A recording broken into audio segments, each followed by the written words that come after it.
সময়টা আজ থেকে কিছু বছর আগে। কিছু বছর আগে বলতে যখন জাংকুকও ছোট, তে আরো ছোট।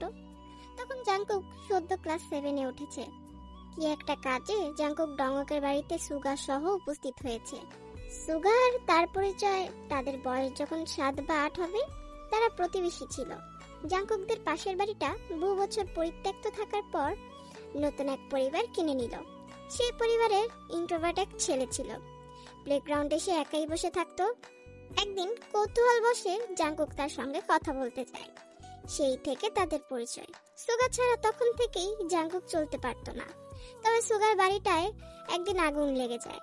সুগা তার ছোট্ট বোনকে নিয়ে ছোট্ট এক ফ্ল্যাটে উঠলো।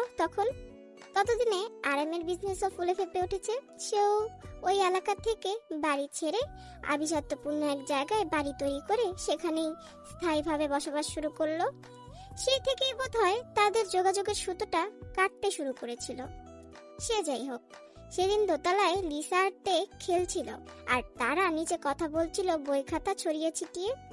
হঠাৎ লিসা অট্টহাসিতে মেতে উঠে বেশ জোরেই বলে উঠল, আপু, তুমি জাংকুক ভাইয়ের সঙ্গে বিয়ে করতে চাও? ছোট্ট তে তখন বিয়ে কি জিনিস বুঝতো না, আর লিসাও তো তখন আরো ছোট। তে লিসার মুখ আটকে ধরে বলল, চুপ চুপ, ভাইয়া শুনলে বকা দিবে। কেন, বিয়ে কি পচা কথা? মা তো বলে পচা কথা বললে মানুষ বকা দেয়। তে উত্তর দিতে পারে না। সে শুধু শুনেছে যে যাকে পছন্দ করে সে তাকেই বিয়ে নামক জিনিসটা করে। এটা তাদের মালিয়া রান্নার মাসি বলেছে তেকে। তের ভালো লাগে জাংকুককে। জাংকুক সারাক্ষণ কেমন হাসে, এমন হাসিতে কখনো দেখেনি। সেদিন তের এই কথায় সকলে অট্ট হাসিতে ফেটে পড়েছিল, তার ভাইয়া সমেত। এতে হাসার কি আছে? তে তো শুধু জাংকুককে বিয়েই করতে চেয়েছে, এতে ভুল কি? তবে সেদিন হাসেনি শুধু জাংকুক, তাই তো জাংকুক তের কাছে আরো প্রিয় হয়ে উঠেছিল। ছোট্ট তে তখন এসব বুঝতে পারেনি। জাংকুক অবাক দৃষ্টিতে তাকিয়েছিল অনেকক্ষণ তের দিকে। সেদিন তের চেহারা তখন ফ্যাকাশে মতো হয়েছিল, বকা খাওয়ার ভয়ে, ঠিক যেমন এখন আছে। তে আর আইয়ুকে অবশেষে তার প্রিয় মানুষদের ভাইয়া ডাকতে হলো না। ঘটনাস্থলে লি মিনহু আর ডং হাজির হয়েছে। তে যেন হাত ছেড়ে বাঁচলো। ঠোঁটে নিশ্চিন্তের হাসি ফুটিয়ে তে যখন কিছু বলতেই যাবে, তখন লি মিনহু জাংকুকের দিকে তাকিয়ে বলে উঠল, কি ব্যাপার জাংকুক, তোমার ঠোঁট কেটে রক্ত পড়ছে কেন? মারপিট করেছে বুঝি? এবার সকলের চোখ যেন একসঙ্গেই জাংকুকের দিকে নিক্ষিপ্ত হলে যে হোক বলে উঠল, আসলেই তো, তবে ওটা কিছুক্ষণ আগেও ছিল না। অন্তত তের পেছনে দৌড়ানোর আগ পর্যন্ত ছিল না। শেষের কথাটা সুগা ছোট্ট করে বলে অন্যদিকে তাকিয়ে থাকে। জাংকুকের এবার মন চাইলো সুগার ঠোঁট জোড়া সেলোটেপ দিয়ে আটকে দিতে। ভুলভাল সময় সঠিক কথা বলে স্যাভেজ বিলাইটা। আচ্ছা, এটা কি তার বন্ধু নাকি শত্রু? জাংকুকের শত্রুরাও তো তার মান সম্মান নিয়ে এভাবে টানাটানি করে না। তার সম্মান নিয়ে দেখছি ভাই বোনেতে মিলে টানাটানি শুরু করেছে। জাংকুক বুঝতে পারলো তার ঠোঁটটা হয়তো তে যখন তার উপরে পড়েছিল তখন হয়তো কেটে গেছে কোনোভাবে। বিষয়টা ভাবতেই লজ্জায় আবারও শিউরে উঠলো জাংকুক। ছি ছি ছি, তবে বিষয়টা তো সামাল দিতেই হবে। জাংকুক কিছু বলতেই যাবে, কিন্তু বলতে হলো না। তে বলে উঠলো, উনি খাম্বার সঙ্গে ধাক্কা খেয়েছিল, তাই লেগেছে। আর কিছু জানার আছে তোমাদের? উপস্থিত সকলেই সবকিছু বুঝতে পেরেছে, কিন্তু এই বিষয়টা নিয়ে আর কেউ ঘাটাতে চাইলো না। এদিকে ডং যেন জাংকুক আর টের থেকে বেশি লজ্জা পাচ্ছে। লজ্জায় তার মনে হচ্ছে মাটি ফাঁক হোক, সে ঢুকে পড়ুক মাটির ভেতরে। লি মিনহো এবার সবটা বুঝে কথা গিলে ফেললো একেবারে। জিমিন পরিবেশ স্বাভাবিক করার জন্য বলে উঠল, আচ্ছা এসব বাদ, আমরা রেস্টুরেন্টে যাব কখন? আমার পেটে ইঁদুরে ডন দিচ্ছে। সুগা এবার বলে উঠল, কিভাবে যাবে? এবার হাঁটলে শরীরে যা রক্ত আছে সব বেরিয়ে সাদা হয়ে যাবে। বেশ তো, সাদা হলে ক্ষতি কি? মেয়ে হয়ে আপনি আমার থেকে বেশি ফর্সা, এটা আমার জন্য কতটা অপমানজনক আপনি বুঝতে পারছেন? জিমিনের কথায় সুগার আগে দৃষ্টিতে তাকালো। উপস্থিত সকলে হাসির জোয়ারে ভেসে যায়। ইউনজিনের ঘুম ভাঙলো একটা দুঃস্বপ্ন দেখে। যে দুঃস্বপ্ন ইউনজিনকে তার বয়স যখন 7 তখন থেকেই তাড়া করছে। বহু বছর পর আজও সেই অন্ধকার রাতের কথাগুলো তার কানে বাজে, ঘুমোতে দেয় না। ইউনজিন বিচলিত ভঙ্গিতে পানির গ্লাস হাতড়ালো। নাগাল পেরোনো অন্ধকারে তবে পরের মুহূর্তে কেউ তার মুখের সামনে গ্লাস ধরলে ইউনজিন তাকিয়ে দেখলো লিসা নামধারী লিহা তার সামনে গ্লাস ধরে আছে। ইউনজিন পানির গ্লাসটা ধরলো না, বিনিময়ে প্রশ্ন করলো, তুমি এখানে? এটা আমার ঘর ইউনজিন। ইউনজিন আবিষ্কার করলো সত্যিই লিসার ঘরেই সে বসে আছে। গতকাল রাতে সে একটু বেশি ড্রাঙ্ক ছিল, কখন এখানে এসেছে তার কিছুই মনে নেই। লিসা ঘরের বাতি জ্বালিয়ে দিলে ইউনজিন তীব্র আলোয় দৃষ্টি ফেরায় অন্যদিকে। তখন সে দেখে সাইড টেবিলে বাটি ভর্তি পানি আর ওষুধপত্র ছড়ানো ছেটানো। ইউনজিন প্রশ্নভরা দৃষ্টিতে লিসার দিকে তাকালে, কাল রাতে তুমি আবার ফিরে এসেছিলে মাতাল হয়ে, তোমার শরীরে জ্বর ছিল। ও, তুমি ড্রাইভার দিয়ে বাড়ি পাঠিয়ে দিলেই পারতে। সে কি, তুমি অসুস্থ ছিলে, আমি কি করে পারতাম সেটা? নাও ধরো ওষুধটা খাও। ইউনজিন ওষুধ ধরলো না, মনস্টারের আবার ওষুধ। ঘড়ির দিকে তাকালো সে, বিকেল 5টা বাজে। তার মানে প্রায় অর্ধেক দিন আর সারা রাত ইউনজিন লিসার কাছেই ছিল। নিজেকে সামলে ইউনজিন উঠে দাঁড়ালো, কিন্তু তার মাথা ঘুরে উঠলো প্রায় সঙ্গে সঙ্গেই। কিন্তু লিসা ইউনজিনকে ধরে আবারও বসিয়ে দিল বিছানায়। ইউনজিন তাকালো লিসার দিকে। আচ্ছা, এই সব কিছুই কি লিসার অভিনয়? হতে পারে। ইউনজিন নিজেও তো কত মেয়ের সঙ্গে অভিনয় করছে এমন নির্মূল চোখে। তাই কি ভাগ্য তাকে লিসার কাছে এনে ফেলেছে? কিন্তু আর কত দিন যে ঘনিয়ে এলো, তাদের এই সূক্ষ্ম মিথ্যাময় প্রণয়ের সময় যে ফুরিয়ে যাচ্ছে খুব দ্রুত। ইউনজিন কি যেন মনে করে লিসাকে জড়িয়ে ধরলো, এবং বেশ শক্ত করেই জড়িয়ে ধরলো সে। লিসা চমকে গেল। সুগার রাগে মন চাইছে কোনো গাড়ির নিচে ঝাঁপ দিতে, কারণ এই মেয়েটিকে সে কিছুই বলতে পারবে না এই জীবনে। এতদিনে তা বোঝা হয়ে গেছে সুগার। নিজের রাগ সামলানোর জন্য চলে যাওয়ার পথে পা বাড়ালো সুগা, কিন্তু জিমিন তা হতে দিলে তো। জিমিন সুগার শার্টের কলার বাচ্চাদের মতো খামচে ধরে বলে উঠলো, এই যে মিস্টার, আপনি তো বড্ড নির্দয়। জানেন, যারা এমন নিষ্ঠুর হয় তারা পৃথিবীর সবচেয়ে অভাগা মানুষ। কেন? কারণ তারা অন্যদের ভালোবাসা অনুভব করতে পারে না। যারা ভালোবাসা অনুভব করতে পারে না তারা অভাগা নয় কি? সুগা জিমিনের দিকে তাকিয়ে, তার এই মুহূর্তে রেস্টুরেন্টের লাউঞ্জে দাঁড়িয়ে। খাবারের অর্ডার দেওয়া হয়েছে, তাই সকলে টেবিলে। সুগার কল এসেছিল বলে সে উঠে চলে এসেছিল। এখানে এসেও শান্তি আছে? পেছনে পেছনে চলে এসেছে জিমিন। তবে জিমিনের এই কথায় সুগা দ্বিমত প্রকাশ করতে পারে না। এই মেয়েটা মাঝে মধ্যে এত ম্যাচিওর কথাবার্তা বলে কিভাবে? সুগা বলে উঠল, অভাগা তো বটেই, তা এই অভাগাকে রেহাই দাও। আর তোমার না পায়ে আঘাত লেগেছে? লেগেছে তো অবশ্যই, কেন আপনি তা জানেন না? সুগা কোমরে এক হাত দিয়ে আর এক হাত দিয়ে বুড়ো আঙ্গুল দিয়ে কপাল ঘষতে থাকলো। জিমিন বলে উঠল, আমাকে একটু সাহায্য করুন তো। কি, পায়ে আবার ব্যথা করছে? না, অন্য ব্যাপার, একটু কাছে আসুন। সুগা এদিক সেদিক তাকিয়ে কিছুটা সামনে এলো। জিমিন এবার বলে উঠল, শুনুন, কখনো যদি আমি কাউকে খুন করি তাহলে সেটা আপনিই হবেন, আপনার এইসব কার্যকলাপের জন্য। এইদিকে এগিয়ে আসুন তো, আমি কি আপনাকে খেয়ে ফেলবো? সুগা হতভম্ব হওয়ার ক্ষমতা হারিয়ে ফেলেছে। এই মেয়েটার সঙ্গে থাকলে কেউ যদি মাঝ রাস্তায় লুঙ্গি পরে নাচে আর বলে আমি লেসবিয়ান, তাহলেও সুগা অবাক হবে না। সুগা এগিয়ে এলো। জিমিন সুগার হাতে একটা কাগজ গুজে দিয়ে কানে কানে বলে উঠল, শপে যান আর এটা চুপি চুপি নিয়ে আসুন। সুগা ভ্রু কুচকে তাকালো জিমিনের দিকে, তারপর বলে উঠল, কি এটা? আর আমি শপে যাব কেন? এখন কি লজ্জার মাথা খেয়ে মুখে বলতে হবে? বললে সমস্যা কি? জিমিন সুগার দিকে কিছু মুহূর্ত তাকিয়ে থেকে নির্দ্বিধায় বলে উঠল, প্যাড নিয়ে আসুন। আরো পরিষ্কার করে বলতে গেলে পিরিয়ড প্যাড। কোন ব্র্যান্ড আনবেন সেটা বলে দিব। সুগা আবার হতভম্ব হলো। সে যে একটু আগে ভেবেছিল তার হতভম্ব হওয়ার ক্ষমতা হারিয়ে গিয়েছে, তাহলে সেটা ভুল। সুগার কিছু বলল না, প্রায় রোবটের মতো রেস্টুরেন্ট থেকে বেরিয়ে গেল। জিমিন হাসতে লাগলো। এমন সময় জিমিনের ফোন বেজে উঠল। জিমিন কল রিসিভ করলে ওপাশ থেকে তে বিচলিত কণ্ঠে বলে উঠল, জিমিনা, পেয়েছো প্যাড? হ্যাঁ, আনতে পাঠিয়েছি, তুমি ওয়েট করো। তাড়াতাড়ি আনো বোনটি আমার। আনছি আনছি, 2 মিনিট ওয়েট করো। যে গিয়েছে সে আবার বিড়াল প্রকৃতির, তো আসতে সময় লাগবে। সে কিছু বুঝতে পারে না, তাই সে কল রেখে দেয়। আসলে প্যাডের প্রয়োজন জিমিনের না, প্রয়োজন তের। তের জামা নষ্ট হয়ে গিয়েছে কিছুটা, তাই সে বেরোতে পারেনি। আগত জিমিনকেই পাঠাতে হলো। তে তো আর ভাই বা জঙ্কুককে বলতে পারবে না প্যাড আনতে।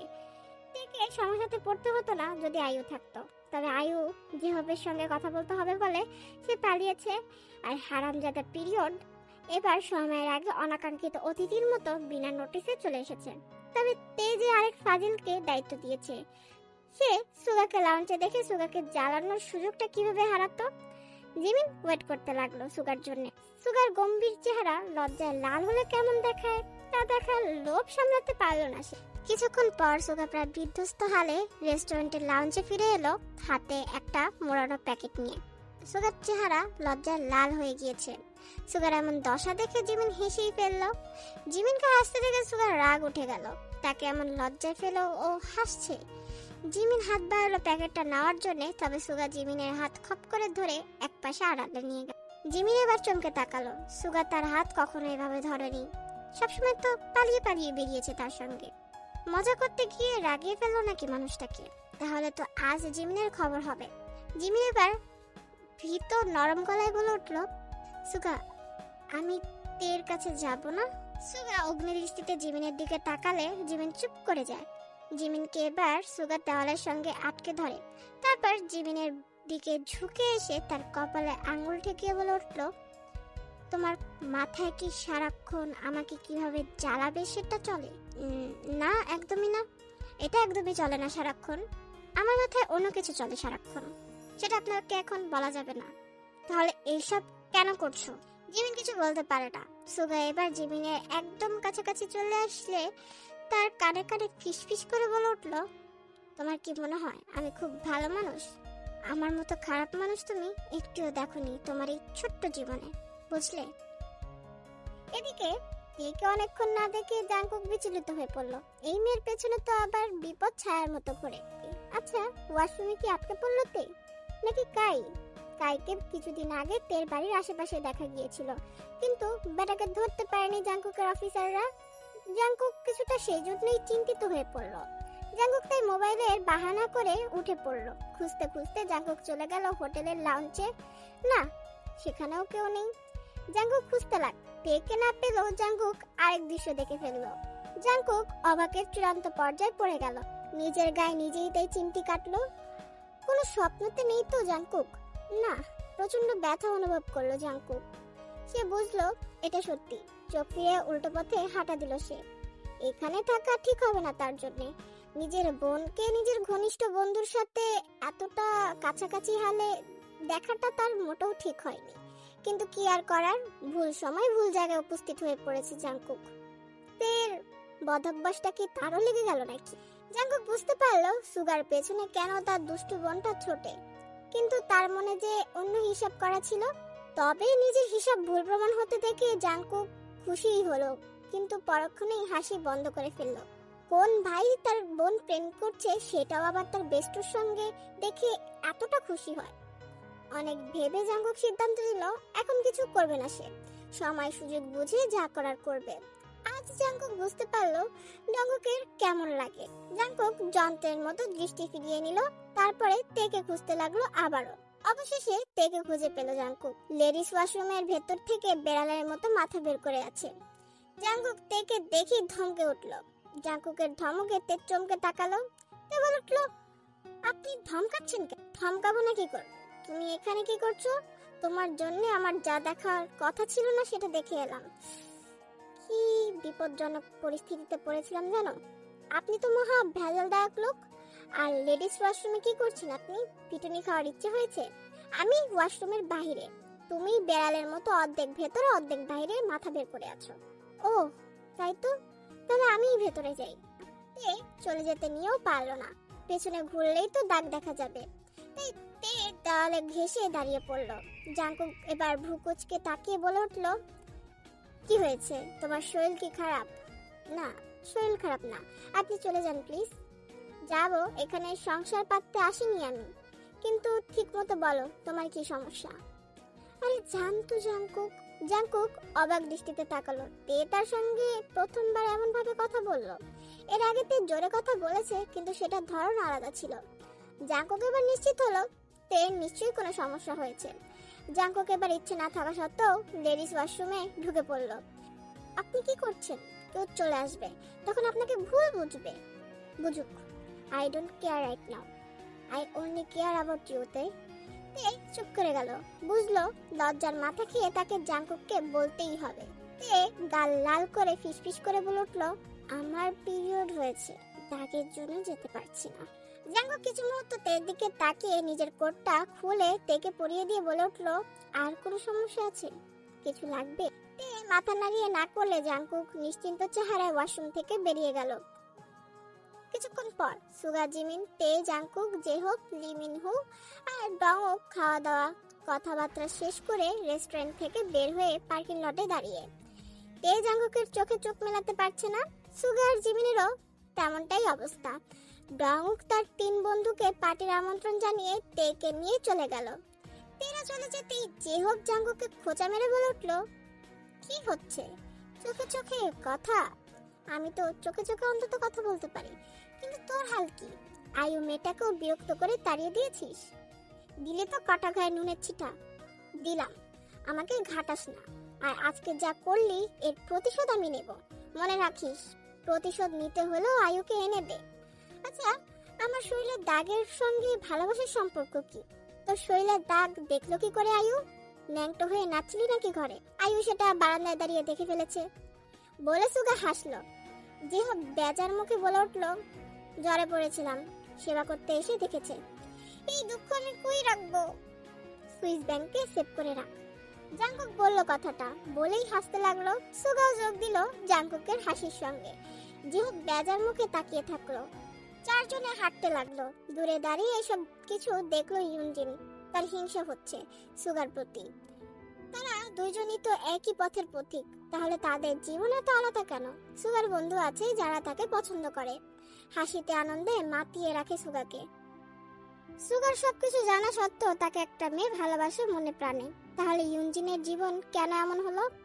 7 বছর বয়স থেকে তো হানের আদর্শ ছেলে হওয়ার চেষ্টা করলো, কিন্তু হানের কাছে ইউনজিন শুধুই যে একটা ওয়েপেন তা বোঝে সে।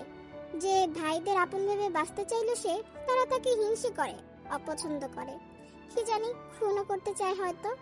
সর্বশেষে যাকে ভালোবাসলো সে এসেছে প্রতিশোধ নিতে। দিন শেষে তার গড়ে তোলা সাম্রাজ্যের ইউনজিন একা, অথচ সে একা থাকতে চায়নি বলেই তো সুগা থেকে ডিটু তৈরি করা। না, এভাবে চলতে পারে না। ইউনজিন শেষ করে দেবে সুগাকে, শেষ করবে কিম পরিবারের, শেষ করবে জাঙ্কুক, জেহব সবাইকে।